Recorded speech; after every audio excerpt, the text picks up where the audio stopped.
Hello guys and good morning সবাইকে। আবার চলে এসেছি তোমাদের সামনে নতুন একটা ভিডিও নিয়ে। তো আজকে সারাদিন কী কী করছি সে সমস্ত কিছু পাবে। তার মধ্যে আজকের আবার মার্কেটে যাব, কিছু শপিং করব, পুজোর শপিং। পুজো তো এসেই গেছে, হাতে গোনা মাত্র কয়েকটা দিন কিন্তু বাকি পুজো।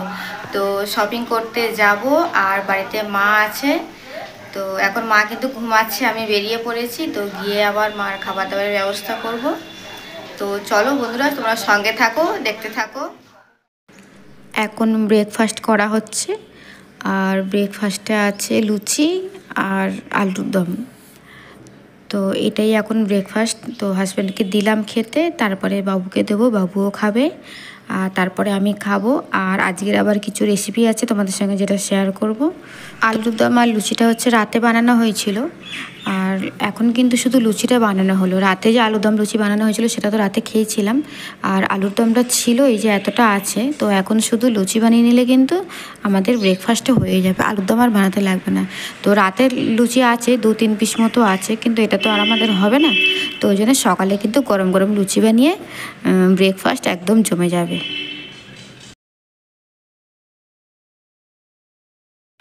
আমাদের তো ব্রেকফাস্ট হয়ে গেছে, আর এখন একটু বসে গল্প করছি। তো দেখো আমার হাজব্যান্ড এখন কি বকবক করবে। তোমার দিদি দেখছে, তোমার দিদি দেখছে তোমার ভিডিও কিন্তু।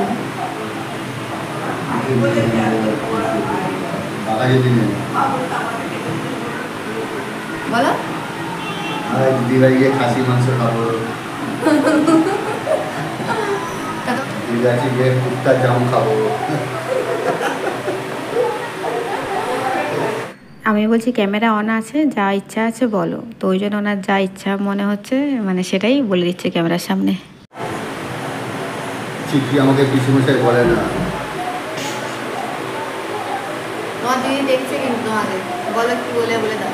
চিঠি আমাকে পিসিমশাই বলে না, এটা চিঠিদের ফোনে পাঠিয়ে দাও। চিঠি তো দেখবে না ফোন। তারপরে স্নান করে তো ঠাকুরকে পুজো দেওয়া হয়ে গেছে। আজকের আবার ফুল দিয়ে বেশ ভালো করে পুজোটা দিয়েছি, কিন্তু যখন পুজো দিই তখন তো আর মানে ব্লগ করা হয়নি। তো পরে একটু আবার ক্যামেরাটা অন করলাম, মনে পড়লো। তো প্রসাদগুলো নামানো হয়ে গেছে, আজকের বৃহস্পতিবার ছিল, ফুল দিয়েছি আর মিষ্টি দিয়ে পুজো দিয়েছিলাম। বেশিক্ষণ মিষ্টিটা তো রাখা হয় না, কারণ টিকটিকে আবার চলে আসে। তো ওই জন্য আমি আবার প্রসাদগুলো নামিয়ে নিলাম, নিয়ে একটু ভিডিও করলাম। আজকে তো বৃহস্পতিবার, তো একটু পুজো দিতে সময় লাগে। তো ওই জন্য সকালে কিন্তু ব্রেকফাস্ট করে হাজব্যান্ড বেরিয়ে গেছে। তার অনেক পরে কিন্তু আমি স্নান করার পর মানে ধীরে সুস্থে তারপরে কিন্তু পুজোটা দিলাম। তাড়াহুড়োতে আর পুজো দেওয়া যাবে না। সকালে যে সমস্ত কাজ থাকে সেই কাজগুলো তো আমার হয়ে গেছে, স্নানও করে নিয়েছি। আর এখন রান্না করব। তো কি রান্না করবো সেই রেসিপি আজকে তোমাদের সঙ্গে শেয়ার করবো, ঠিক আছে? তো এটা হচ্ছে কচু শাক আছে, ঠিক আছে? কচু শাকটা হচ্ছে মানে নুন দিয়ে একটু জল দিয়ে মানে একটু ভাবিয়ে রেখে দিয়েছি। আর এই যে জল ছাঁকার জন্য এই যে গামলাটা আছে না, এই যে ছিদ্র করা আছে, তো জলটা পুরো ঝরে গেছে। আর এটা হচ্ছে ইলিশ মাছ দিয়ে বানাবো, কচু শাক করবো ইলিশ মাছের মাথা দিয়ে। আর আর 2 পিস বাঁচবে, সেটা হচ্ছে মানে ঝাল মতো করে নেবো, ওটা আমাদের হয়ে যাবে, ঠিক আছে? আর ডিমের তরকারি করবো বাবুর জন্য, ও তো এই মাছ খাবে না, তোর জন্য ডিমের তরকারি করবো। তো এই মানে কচু শাকটা যেটা করছি এই রেসিপিটা কিন্তু আজকে তোমাদের সঙ্গে শেয়ার করবো। আগে অনেকবার রান্না করেছিলাম, বাট আমি কিভাবে করি সেটা কিন্তু তোমাদেরকে দেখানো হয়নি। তো এটা হচ্ছে ভাবিয়ে তো নিয়েছি আগে, আর কেটে নিয়ে আসা হয়েছিল, ঠিক আছে? বাজার থেকে কেটে নিয়ে এসে হাজবেন্ড, আমি কাটিনি। আর আমার হচ্ছে মানে ধুতে পারি না, হাত তো চুলকায় কচুটা। তো ওই জন্য হাজবেন্ড হচ্ছে ধুয়েও দিয়েছে, সেটা শ্যুট করা হয়নি। তো যাই হোক, ভাবিয়ে রেখে দিয়েছি আমি। আর এখন কিন্তু কীভাবে বানাবো সেটা তোমাদেরকে দেখাচ্ছি। কড়াতে তেল দিয়ে দিয়েছি, তেলটা গরম হলে মাছ ভাজবো।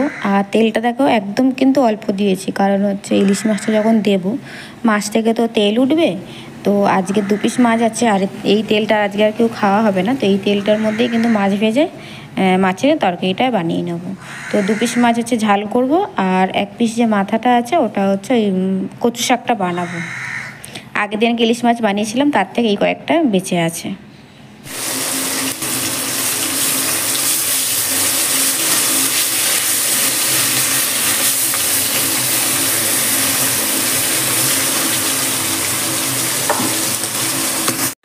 তো তো এদিকে দেখো মাথাগুলো ভাজা হয়ে গেছে, আর লেজারটা যেটা আছে সেটা এখন ভাজছি। আর পাশে কিন্তু আমি ভাতও বসিয়ে দিয়েছি, এক সাইডে ভাত বসিয়েছি আর অন্যদিকে কিন্তু মাছটা মানে বানাচ্ছি আর কি, মাছগুলো ভেজে নিচ্ছি। কচু শাকটা আগে করব, তারপরে কিন্তু মাছের ঝালটা পরে বানাবো। আর কচু শাকে কিন্তু তেমন কিছু তো ফোড়ন দেওয়া হয় না, তো নর্মালি যেটা ফোড়ন দিই আমি সবসময়, তো সেটাই কিন্তু মানে দিচ্ছি। তো তেলের মধ্যে হচ্ছে তেজপাতা আর জিরে দেওয়া যায়, জিরে যেহেতু আমার মেয়ে খায় না ওই জন্য কিন্তু জিরে দেবো না। আর শুকনো লঙ্কা আর কটা রসুন কুচি আর তেজপাতা দিয়ে কিন্তু তেলের মধ্যে এটা ফোড়ন দিচ্ছি, তারপরে কিন্তু শাকটা দিয়ে নাড়াচাড়া করব।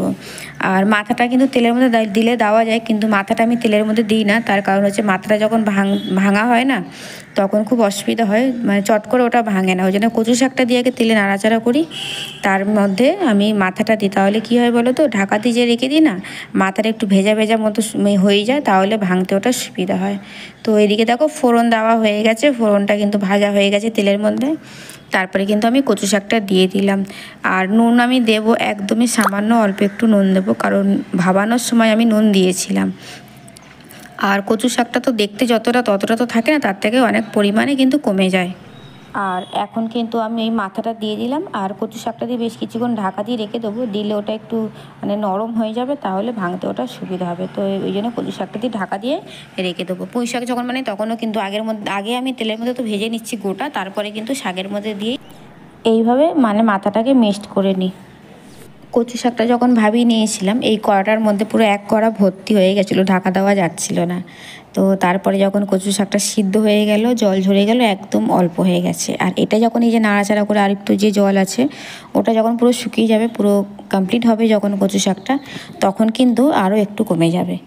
তো যাই হোক, এরকম কিন্তু নাড়াচাড়া করতে করতে কিন্তু কচু শাকটা কমপ্লিট হয়ে যাবে। এবার কিন্তু এর মধ্যে আমি অল্প নুন আর অল্প হলুদ দেবো, তখন তো আর হলুদ দিইনি, এখন দেবো হলুদটা অল্প একটু দেবো। আর নুন একদমই হালকা দেবো, কারণ আগে আমি নুন দিয়ে দিয়েছিলাম।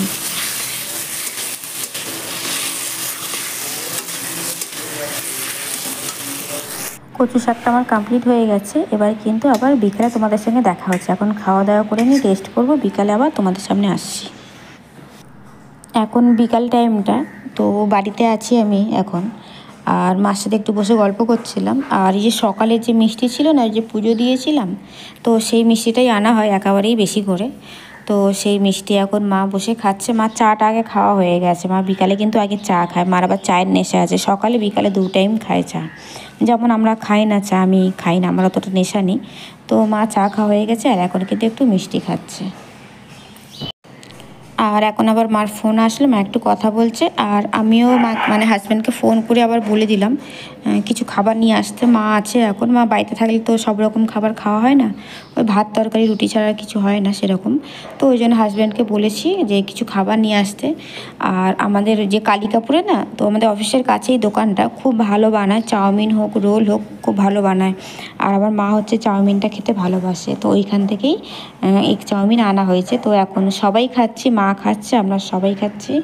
তো এখন সন্ধ্যের টাইমটা, তো চাউমিনটা কিন্তু অনেকটাই নিয়ে আসা হয়েছে। বিকালের যে টিফিনে কিন্তু চাউমিনটা খাচ্ছি, আর রাতে এখন খাবো কি না ঠিক নেই, আপাতত চাউমিনটা খাচ্ছি সবাই পেট ভরে। আর চাউমিনের সাথে কিন্তু আবার রসগোল্লাও নিয়ে এসছে। তো ওই জন্য মাকে বললাম যে একেবারে তুমি রসগোল্লাটাও খেয়ে নাও, আর গরম গরম রসগোল্লা তো বেশ কিন্তু ভালো লাগে তখন সাথে সাথে খেতে। পরে তো ঠান্ডা হয়ে গেলে অতটা আর ভালো লাগবে না, ওই জন্য মার যখন চাউমিনটা খাওয়া হয়ে গেছে, আবার রসগোল্লাও বললাম যে তুমি রসগোল্লাটা খেয়ে নাও। আজকেকার মতো ভিডিও কিন্তু এত পর্যন্ত, এখানেই এন্ড করলাম। ঠিক আছে, নেক্সট দিন আবার তোমাদের সঙ্গে দেখা হচ্ছে। তো চলো, সবাইকে tata, bye bye and good night.